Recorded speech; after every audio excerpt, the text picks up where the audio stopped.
ফেনীতে সাপের কামড়ে মৃত্যু হয়েছে কৃষক মোহাম্মদ ইসমাইলের। তাকে সোনাগাজী স্বাস্থ্য কমপ্লেক্সে নেওয়া হলেও কোনো অ্যান্টিভেনম না দেওয়ার অভিযোগ উঠেছে। বিস্তারিত জানবো সহকর্মী সমীর উদ্দিনের কাছে। সমীর, যে সাপের কাটার কারণে কৃষকের মৃত্যু হয়েছে সেটি কি রাসেলস ভাইপার কিনা, এ বিষয়ে কিছু জানা গেছে কিনা? অ্যান্টিভেনম কেন দেওয়া হয়নি?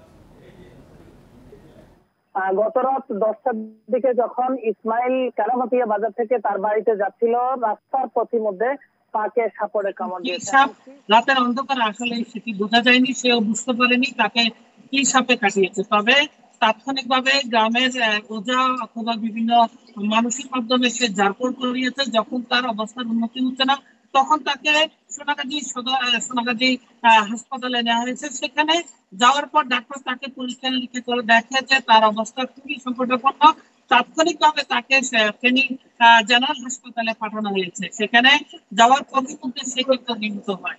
এখন তাকে আসলে অ্যান্টিবায়োটিক কেন দেওয়া হয়নি সেটির ব্যাপারে আমরা সিভিল সার্জন ডাক্তার মোহাম্মদ শিহাবুদ্দিনের সাথে কথা বলেছিলেন। তিনি বলছেন যে বিষয়টি খতিয়ে দেখা হচ্ছে কেন অ্যান্টিবায়োটিক দেওয়া হয় না। কারণ তার কথা মতো দেখা যাচ্ছে যে ফেনীতে যথেষ্ট পরিমাণে অ্যান্টিবায়োটিক যে ইনজেকশন সেটি মজুদ রয়েছে, এবং এর আগে যেহেতু রাসেল ভাইপারের একটি গুজব ছড়িয়েছে বা রাসেল ভাইপারের সাপের বিষয়ে যেভাবে ছড়িয়ে পড়েছে, সেই বিষয়ে কিছুদিন আগে এখানকার যে স্বাস্থ্যকর্মী রয়েছে তাদের সবাইকে তারা প্রশিক্ষণ দিয়েছে কিভাবে অ্যান্টিবায়োটিক দেওয়া হবে, এবং রাসেল ভাইপারের ব্যাপারে সতর্ক করা হয়েছে।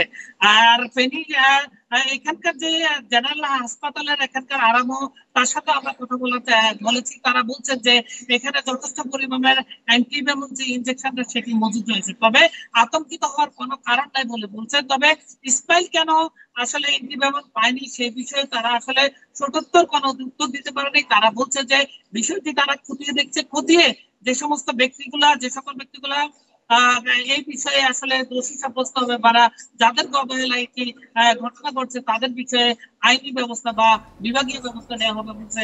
জি, আতঙ্কিত না হয়ে সতর্ক থাকার পরামর্শ দিয়েছেন চিকিৎসকেরা। ফেনী থেকে জানাচ্ছিলেন সহকর্মী সমীর উদ্দিন।